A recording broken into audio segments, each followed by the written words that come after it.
We want to go ahead and welcome back in our national security contributor, Tracy Walter. Thank you so much for being here. Thanks so much for having me again, Kelsey. So, Tracy, how common is it to sell body parts on the dark web? So it's actually sadly a very large industry. The only country that actually allows for the commercial sale of of body parts is actually Iran.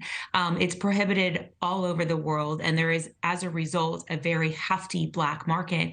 And it's really interesting that to be discussing this story because actually when my husband was in his medical residency at UCLA actually had the exact same thing going on over a 5-year span where the head of the cadaver lab was also selling cadaver parts. And it led to the suspension of the cadaver lab at UCLA. Oh, it's so wrong. These are parts that people donated for research.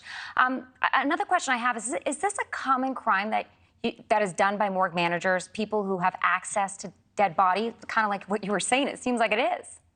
I don't want to say common in that, we've got hundreds and hundreds of schools doing that, but, you've got Harvard, you've got UCLA. Those are very high profile schools that have very hefty and robust medical programs.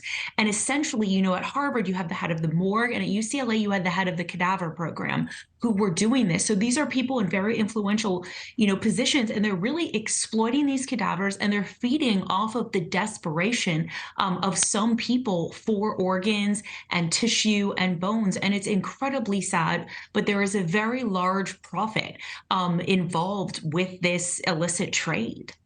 It's interesting. There was one disturbing note from prosecutors. They say that the lodge let others into the morgue to choose what body parts to buy. What are your thoughts on this seemingly blatant disregard for human life, treating it like a store to shop around in? So sadly, that's actually exactly what was going on at UCLA as well. They would bring in an individual to look over the corpses that were there and decide which ones should be harvested for the illicit sale and which ones wouldn't. And it's incredibly disturbing to me because these are people who have donated their bodies to science and need to be treated with the utmost respect.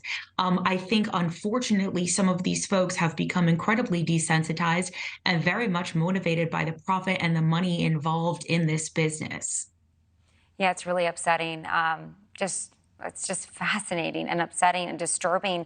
What are the charges someone could face if they purchase a stolen body part through this man?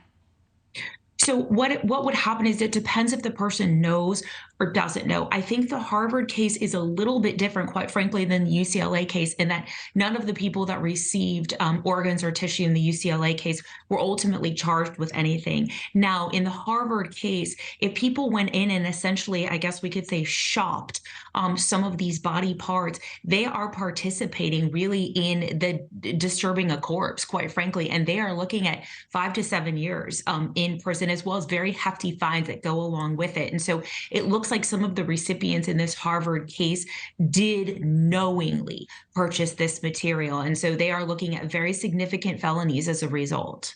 With the same charges, would they still apply for Kat's creepy Facebook page that appears to make crafts out of body parts? Would those same charges apply?